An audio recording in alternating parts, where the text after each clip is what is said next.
Jean-Pierre Descombes est une voix, un visage, une présence qui ont marqué plusieurs générations de Français, au creux des après-midi et en prime time. Né le 20 décembre 1947 à Romans-sur-Isère dans la Drôme, il est l'un de ces visages du petit écran qui, sans être des stars, deviennent indispensables. Fils de commerçant, il grandit dans une ambiance modeste, au contact des habitants et du marché local, où il aidait son père. J'ai appris à parler aux gens, à les écouter, à les faire rire, ça m'a formé.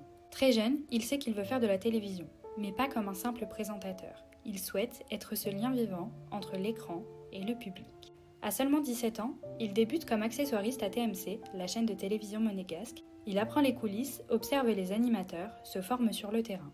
Sa première vraie place d'animateur se trouve dans l'émission Les Jeux de 20h, lancée en 1976 sur FR3. Jean-Pierre Descombes y incarne le rôle essentiel de chauffeur de salle.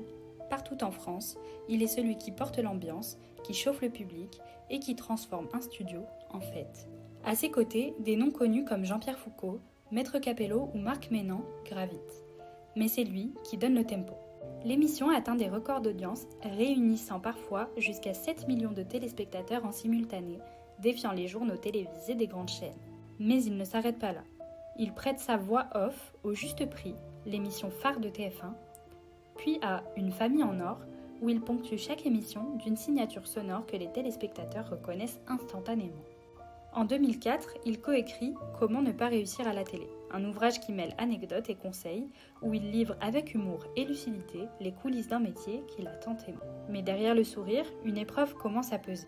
Au début des années 2010, il est diagnostiqué atteint de la maladie de Parkinson, un combat difficile qu'il mène avec courage et discrétion. Ce n'est qu'en 2021 qu'il révèle publiquement sa maladie dans un geste de courage et d'engagement. Il devient alors un porte-voix pour France Parkinson. Il fait des apparitions dans des émissions récentes, notamment dans les programmes de Cyril Hanouna, où il montre son sens de l'humour et son esprit joueur. Le 30 juin 2024, Jean-Pierre Descombes s'éteint paisiblement chez lui, à Argences-sur-Saulne, une disparition qui suscite une émotion sincère dans le monde de la télévision et bien au-delà. Les hommages pleuvent de ses pairs comme Jean-Pierre Foucault ou de personnalités politiques comme Rachida Dati, qui saluent un homme simple, un professionnel hors pair et un ami. Jean-Pierre Descombes n'a jamais cherché à être une star, mais il a marqué la télévision française par sa présence chaleureuse et son humanité rare.